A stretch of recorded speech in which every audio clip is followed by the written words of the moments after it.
What's up? We're back. And today we're going to talk about what you need to get started with your online fitness business. I know a lot of the people that I talk to, like, well, just don't know what to use, and it's not very complicated, but you just don't know what you don't know. It's not, there's not a lot of capital that it takes to start the business. Most people are investing in a mentor so that they can learn and develop the skills in order to utilize the resources that they have access to and actually become profitable. um, like the software, just the back end stuff that you need in order to like run a sustainable and consistent business. It doesn't cost a lot of money. So that's usually not the reason somebody has not made a lot of money in this space. Usually it's because they lack the skills. So let's talk through what you need. And I'm gonna pull up a diagram in a second, but I'm gonna walk through it just so you guys know. You need a calendar, you need a payment processor, and you need to learn how to market, and you need to learn how to convert people into paying clients, the leads that you get through marketing, which is going to be DM setting, high ticket sales. But let's get into it. So all right, what do I need to start an online fitness coaching business? So let's go through the software and the apps that you need. So on the front end, let's start off with social media. I tell the people that I work with that they need to be using every social media that they can get access to, unless they've gotten blocked or something. And even then, you can create another account. Now, why? At the end of the day, we need to convert eyeballs into paying clients. The more social media platforms you have, the more eyeballs you can get. The more eyeballs you can get, the more people, the more shots that you have at converting people into paying clients. Now, I think this mentality kind of shifts once you have paid ads dialed. You it doesn't become as necessary, but even then, I still think it makes sense to be on every platform because, say, for example, you're running LinkedIn ads or Facebook ads or ads to Instagram. You can still be outbounding on these other platforms and getting clients that way, posting content on those platforms. And if it doesn't do well on Instagram, it may do well on TikTok or LinkedIn or Facebook or X. So, starting off, I would have every social media platform, and then I would have every bio prime the same exact way. So that when people go to your bio, they see what you do, they see who you serve, and they see how to move forward, and work with you. Second thing, so you're gonna need a calendar, and that's just so that you can deconflict schedules, so that like you're not trying to like manually. All right, I'm in this time zone. I can free at this time, and then they're like, well, I'm not free at this time. I'm free at that time. That way you can put your availability somewhere. They can go in, they can choose what time that works best for them.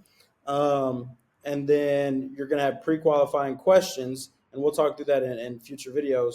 On You're going to have pre-qualifying questions. That way you can pre-handle objections before somebody gets on the call. You're going to need a payment processor so that you can collect payment on the call, right? So there's a couple of different ones you can use. You can use Stripe, you can use WAP, you can use Commas or Fan Basis. Um, that's important for a couple of reasons. Now, first reason is financing. A lot of people try to collect payment via like Venmo or Cash App or PayPal. The problem is that you cannot get people financing through those apps. Meaning, if they cannot pay the money up front, 3 to 6K for fitness coaching, they're not going to be able to pay you. You're gonna have to manually bill them every month.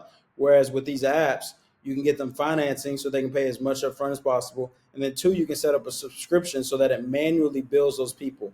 And then second is going to be for tax purposes. That way you're not running around trying to figure out, all right, this was business, this wasn't, this I have money in Venmo, then PayPal, then Cash App, and then Zelle. Like that way you have everything centrally located. So when it comes to pay your taxes, it's like, all right, this is how much we collected, this is how much my expenses were. And then yeah, it just makes it a lot easier. So on the back end, you have Zapier, you have Google Sheets, and then you have Go High Level, and then you have some kind of training platform, whether it be Everfit, Trainerize, Kahuna, CoachRx, Systemize. So these two things are kind of, I mean, you can use Google Sheets as a CRM. I think that it's probably optimal to use both. So Zapier is just a software that you can use in order to connect different platforms, right? So say, for example, you want to zap everybody that opts into a lead magnet, or everybody that is booking on your calendar for a consultation. You want to have all of those things centrally located. You can use Zapier to connect it to Sheets, or you can just connect your Go High level to Calendly, and you can systemize it that way too. It just depends on how complex you want to do it, and this is probably a cheaper route than this. Um, but this is just so that your back end is as clean as possible, so that leads aren't slipping through the cracks. And then when it comes to Go High Level, when you have those leads that are uploaded into Go High Level, it also allows you to send email blasts, to SMS message people. um, and then the training platform, it really doesn't matter which one you use. I know people that use like all of these, but I personally used Everfit. I still have clients in Everfit, and this just allows you to systemize the business. That way, you can set up automations so that you do have a scalable model. And of course, every client is not every client is going to be different, but a lot of clients are going to be different. So you're going to have to set up different workflows for different avatars or different archetypes of people. But the biggest thing is that you are systemizing the training so that you're not having to individually tailor every single thing, because there are a lot of things that can be systemized. One thing that can is the nutrition. You're going to have to manually do that, because that is going to be dependent on every single person, because everybody's going to be different, right? The way they move. And even if somebody has the same exact build, same height, same weight, same gender, again, there's factors that are going to play into it that is going to force you to manually tailor the nutrition, but that's not probably not as difficult as you think it is. And then as far as the skills go, like this is why most people pay for help. Um, the what you need in order to get started is not very extensive, right? Calendar, payment processor. You really don't even need this on the back end, but it is going to make it easier for you, and it's going to allow you to systemize things so that your funnel doesn't have as many leaky holes. But when it comes to the skills, so marketing, all right, you need to generate leads in order to convert leads into paying clients. There's only two ways to do that, either through organic traffic or paid traffic. Organic is just regular posting, relying on the algorithm. Paid traffic means paid ads, whether it be through LinkedIn, Facebook, TikTok, and that allows you to systemize, and it allows you to scale quicker and a little bit more vertically, comparatively to organic. Um, but the basic fundamentals of marketing is that you want to get your audience to know, trust, and like you, and then you want to induce enough conviction in your audience in order to get them to buy, right? So top of funnel, middle of funnel, bottom of funnel, right? So this is going to have a higher total addressable market, right? Because you're trying to attract a lot of people.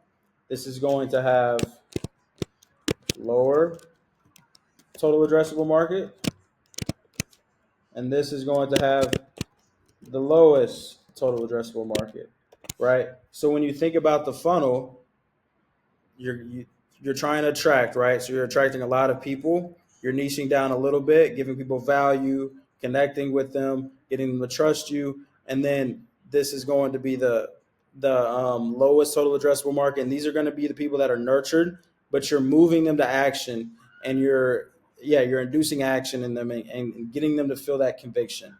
Um, and then when it comes to the conversion, this is the biggest thing. Even if you suck at marketing, there are people that don't post at all, and they still make 5 to 6 figures a month. Probably maybe not 7 figures a month, but 5 to 6 figures a month. You can get there without just a crazy amount of marketing.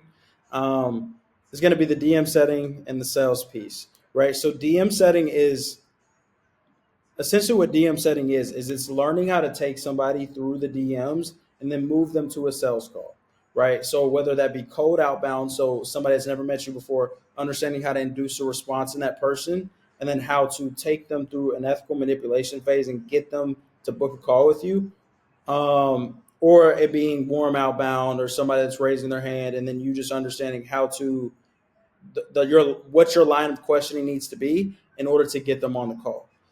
So the framework that I use is acknowledge, respond, question, right? So When somebody gives you something, you acknowledge what they say, you respond to what they say, and then you ask the next question of whatever your framework, whatever question is in your framework or script, right? So um, let's go through, for example, say it's cold outbound.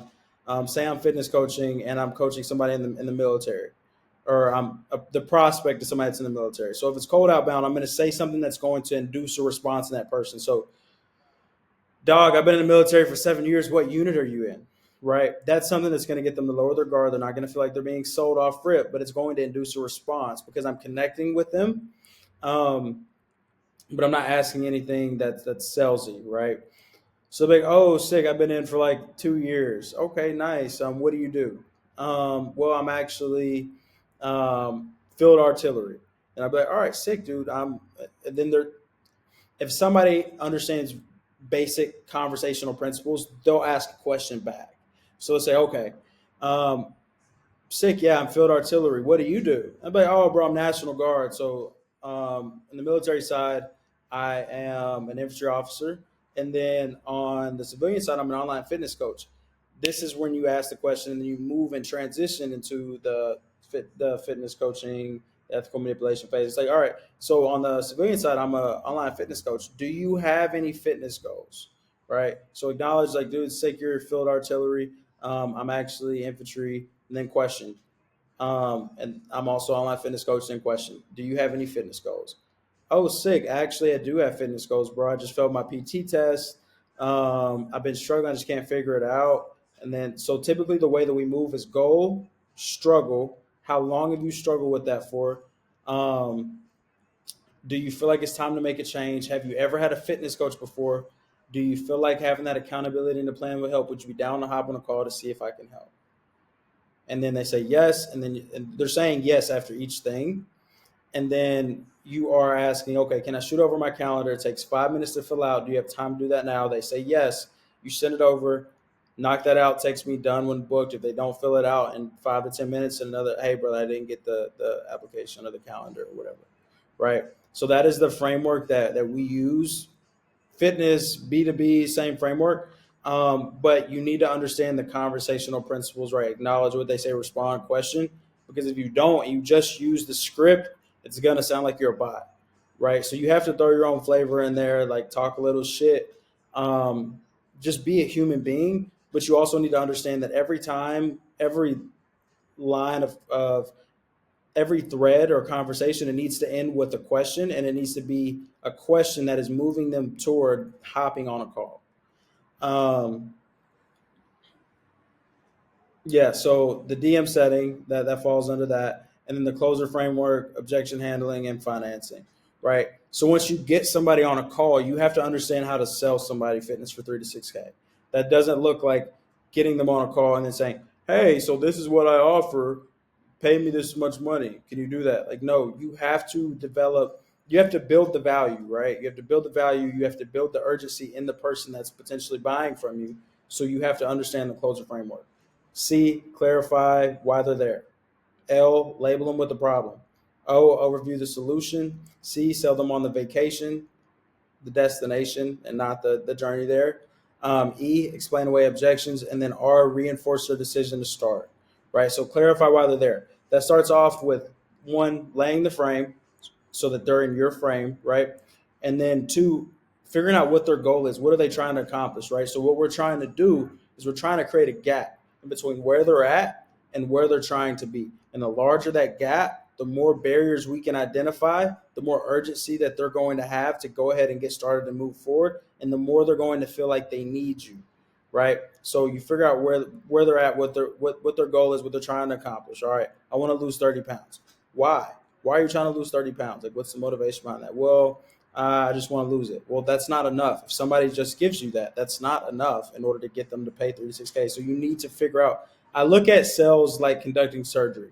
You are slicing somebody open, and then you're going deeper and going deeper and deeper. And by the end of the call, you should have the scalpel at their heart. And if they don't start, they should feel like it's going to go in and everything's going to fall apart, right? So you're trying to create as large a gap as possible so that they feel like if they do not start, life's going to be over, right? Sorry, so you want to lose 30 pounds. Well, I don't really know why I want to lose 30 pounds. Okay, well, that's just not fucking true. So don't say that, but I'm just telling you guys it's not true, right? So, all right, so is it like a health thing, and you can offer answers if somebody's just not giving it to you? Is it a health thing? Is it a confidence thing? Probably some of both. Well, my clothes just haven't been fitting the same. Okay, well, like what clothes aren't fitting the same? Well, my jeans, my shirt. All right, so what's wrong with that? Why is that bothering you? Well, I just don't like the way that I look when I go out, and then when we go to the bar, guys won't talk to me anymore, and right. So you're building the pain, right? And the more pain there is, the more urgency that they're going to feel to get started and to solve this problem, right? So when somebody gives you an answer, you have to dig into that. Okay, well, why does it upset you that your friends get talked to and you don't? Oh, well, everybody's getting married. I'm 30. I feel like I'm never going to be able to get a man, right? You, you see how just a couple of extra questions can move somebody, can drastically change the amount of pain that is on the forefront of their mind. If you watch if you watch the Loom from yesterday about the 5 stages or levels of bioawareness, and we talk about taking it from the subconscious to the conscious and from the back of their mind to the front of their mind. That's what you have to do with the pain. So even if you know the answers to some of these questions and they've given them to you in the DMs, um, or you just know because you know that archetype or avatar person, you still want to get them to verbalize these things because you want it on the forefront of their mind and you want them to have to say it out loud. Because once they say it out loud, one, they it becomes a lot more real for them. But two, as soon as they offer something up, it's ammo for you to bring it back up, right? So you can't call somebody fat. If you call somebody fat, they're probably going to hang up on you. But if you get them to call themselves fat and to label themselves with that, and then you bring it up, then it makes it just that much easier to get them to move forward. Because I mean, how painful does it feel to have somebody to call you fat? But you can't be mad because you called yourself fat. You admitted it, right? So if I'm talking to you guys and you're like, yeah, I'm just fucking broke. I'm not just gonna call you broke. I may because I don't give a fuck. But typically, I'm not just gonna call you broke. But if you call yourself broke and then I call you broke, how are you gonna be mad at me because you already labeled yourself as broke? So all right, so clarifying why they're there. We're figuring out what their goal is, and we're really digging into that. All right, so we have their desired end state. All right, label them with a problem. What is holding them back from getting to this desired end state? And typically, the 3 pillars that we pitch in fitness are workouts, nutrition, accountability. So it could fall under any 3 of those pillars. Almost always it's accountability. Most people know they need to move more, they need to lift weights, and they need to eat whole foods, they need to eat less, right? But most people just aren't doing it. So it's accountability. But you have that conversation with people, you talk people through that. And again, I'm on a tangent because I really enjoy sales, but we'll dive deeper into that future videos. Um, so yeah, learning how to objection handle. The big ones are going to be typically finances. People will say spouse, but that's not a real objection. It's finances. Belief objection. So finances typically. When I say finances, I don't mean a logistical problem. I mean they do not see the value of what you're selling, right? Which is going to tie back into content, is going to tie back into your sales process, then being nurtured adequately. And then, so finances, belief, meaning that they don't even know if they pay you if they'll get the result they're looking for. So it's not a question of if it's that valuable, but it's a question of, all right, can this dude even help me get to where I'm trying to go? And then the last one is going to be timing. Like, it's just not the right time. I need to wait, meaning you haven't gotten enough tie downs and you haven't built enough urgency throughout the sales call and your sales process in order to get them to start at the end of the call. So learning how to handle those objections, finances, belief, and then timing, which some of these are going to be built into your sales process. You're going to systematically eliminate them, and they'll still come up, but there's ways to try to eliminate them before you even get to this phase of the call. The biggest thing that you're going to run into is a financial objection. Like they're just like, I don't know if I want to pay that much for help. right? Which is demonstrates the significance of building the pain, creating the urgency in the person throughout your sales process, so they feel they have no choice but to start, and it's just a question of how can they get started, or in other words, it's a logistical problem. At the end of my sales calls, that's all I want to see is a logistical problem.